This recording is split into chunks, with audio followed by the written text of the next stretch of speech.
দর্শক ঘুরা ঘুরা আবার এলাম সিলেটে এবং পাশে সুন্দরী ভাবি আজকে রান্না করবে গরুর গোশত দিয়ে হফরি কদু। হফরি কদু এটা কিন্তু আপনারা সবাই চেনেন। এটা কি একদম শেষ পর্যন্ত শেষে গিয়ে বলবো, আমরা আগে না বলি, ঠিক আছে?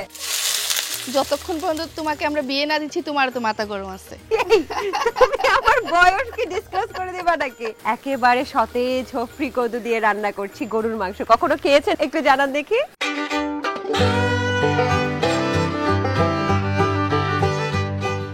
আমি তোমাকে ভালোবাসি, এটা সিলেটি ভাষায় কি হবে? আমি তোমারে বালা পাই। আমি তোমারে ভালা পাই, কিন্তু আমি তোমারে ভালা পাই না। কেন গো আফা, আমি কি তা করলাম? আমার উপরে রাগ করলা আপনি? কারণ আমি আসলাম, আসার আগেই তুমি মাংস বসাই দিছো, আমি কি তোমারে ভালা পাইতে পারি?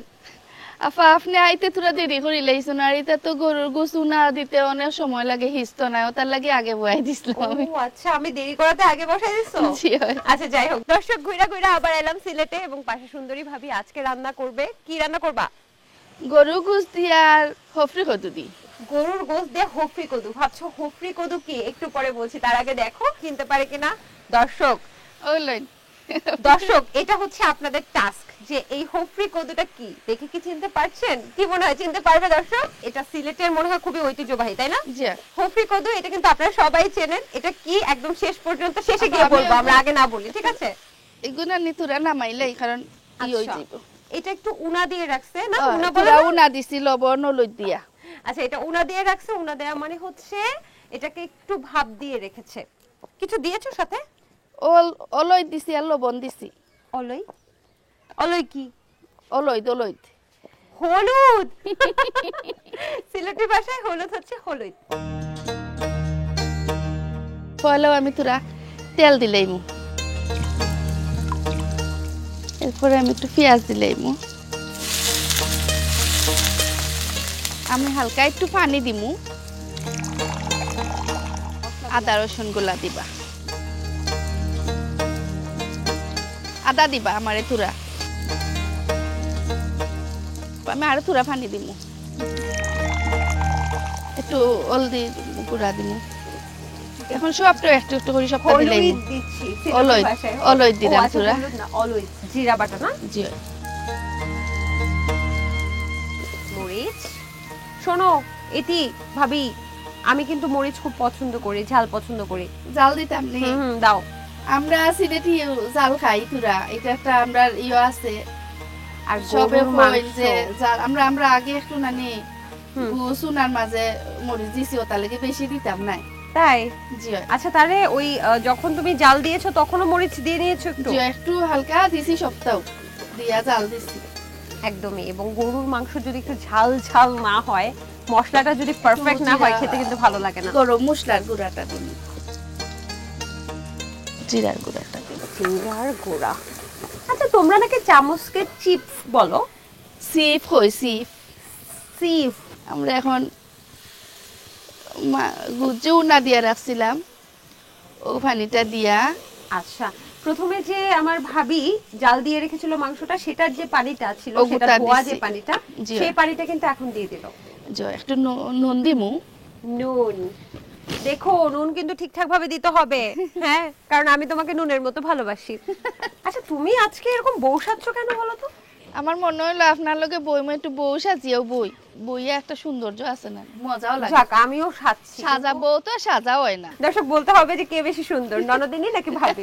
কি মনে হয়? অবশ্যই ননদিনী সুন্দর।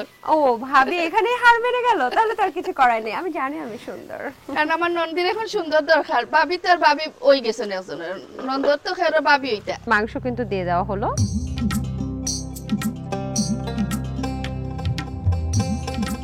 আমি রস পুরাটাও দিলে সিদ্ধ দিয়া দিস না আমাকে। পানিটা হচ্ছে সেই পানি যেটা হচ্ছে প্রথমে জাল দিয়ে রেখে দেওয়া হয়েছিল। আচ্ছা ভাবি, কোন জিনিস ফ্রিজে রাখলেও গরম থাকে? মানুষের মাথাটা ফ্রিজে রাখলে হয়তো গরম থাকতে পারে, আর নয়তো কোনো কিছু ফ্রিজে গরম গেছে। 13 বছর সংসার করে ভাবি গেছে। যাই হোক, গরম মশলা দিবা না? হ্যাঁ, একটু গরম মশলা দিব। একদম গরম মশলা দিতে হবে, যে তোমাকে মনে করাই দিলাম।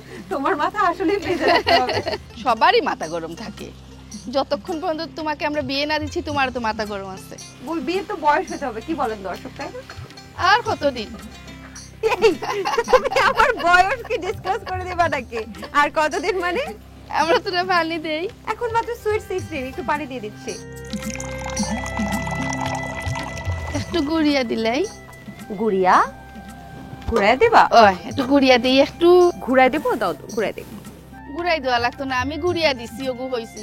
ও ডাকনা দিয়া গুড়িয়া দিছি ওগু হইছি। ও আচ্ছা, ঢাকনা দিয়ে ঘুরাই দিছো, এটা মানে কি ঢেকে দেওয়া? তাই বলো, আমি তো ভাবছি ঘুরাই দিতে হবে একটু।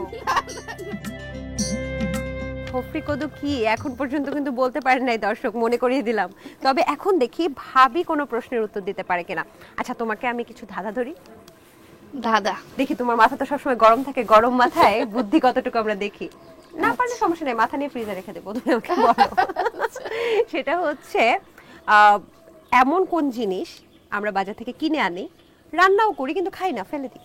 আমরা যাও রান্না করি তাও খাই, ফালাই না আমরা কিচ্ছু। কিচ্ছু ফেলান না? না। আমি যদি বলি একটা জিনিস আছে কিতা ফালাই? যেটা তুমি আজকে দাও নাই, এখন দাও নাই। কিতা জিনিস? তেজপাতা। তেজপাতা কিন্তু আমরা সবাই বাজার থেকে কিনে আনি, রান্নাও করি, তারপর আমরা ফেলেও দিই।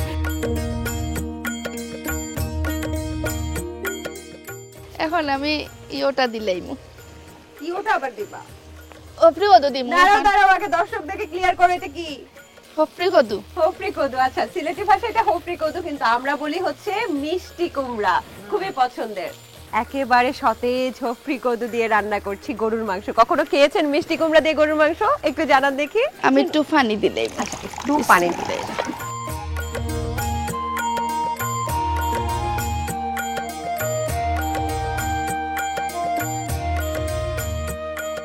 কি গো বধু, হইলো? হ্যাঁ কই দেখি। হ্যাঁ এখন আর একটু রইছে আমার বাকি, আমি তুরা কাঁচামরিচ দিমু আর তুরা চিনি দিমু। চিনি কেন? মিষ্টি কুমড়া বা গরু গুছো চিনি দিলে এটা আমার কাছে একটু ভালো লাগে, মজাও লাগে, আর আপনার এটা গ্লেজ যায় উপরে। এখন আমি একটু ডাকিয়ে 5 মিনিট পরে নামাই লিমু।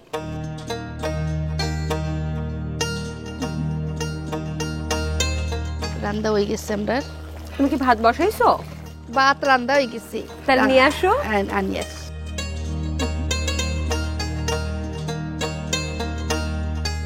ভাবি নিয়ে এসছে গরম গরম ভাত, আর এখন খাবো হুফরি কদু দিয়ে গরুর গোস্ত।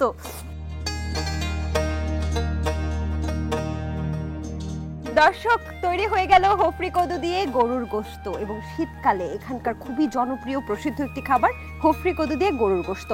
আমি আর ভাবি এখন উঠানে বসে আছি, মাটির চুলায় রান্না করে এই সিলেটের ঐতিহ্যবাহী খাবার খাবো। খেয়ে জানাবো আসলে কেমন হয়েছে। চলেন শুরু করি।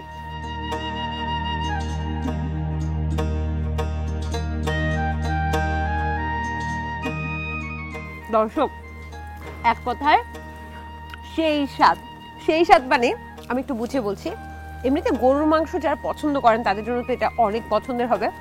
সেই সাথে সাথে মাংসগুলো এত সুন্দর করে সেদ্ধ হয়েছে, আর এত পারফেক্ট মশলা তুমি দিয়েছো, সবকিছু মিলে কিন্তু অনেকের আছে যে মাংসের ভেতরে মশলাটা ঢুকে না, এটা কিন্তু মাংসের ভেতরে ভেতরে মশলাটা ঢুকেছে। এই জন্য খেতে যখন কামড় দিচ্ছি তখন হচ্ছে মশলাগুলো কিন্তু একদম জিহ্বায় লাগছে। শুধু তাই না, এই মিষ্টি কুমড়াও কিন্তু খুবই পুষ্টিগুণ সম্পন্ন, এবং যারা আমার মতো মরিচ পছন্দ করেন, এক কামড় মরিচ, মিষ্টি কুমড়া, সাথে গরুর গোস্ত, ভাবে জমে পুরা ক্ষীর। খাও, বলো কেমন হইলো আমার হাতের রান্না? খুব মজা। ভাবে থাকে রান্না কেমন মজা, ভাবি থাকে খেতেও কেমন মজা। ও দর্শক, আপনারা তাকিয়ে থেকে আবার নজর দিয়েন না কিন্তু, পেট খারাপ হবে। আজকের মতো আমি সমৃদ্ধি বিদায় নিচ্ছি চুলার পাড় থেকে। আগামী পর্বে আবার কারো চুলার পাড়ে কিন্তু আমরা হাজির হয়ে যাব। সে পর্যন্ত ভালো থাকুন, সুস্থ থাকুন, আর ভালো করে রান্না করুন।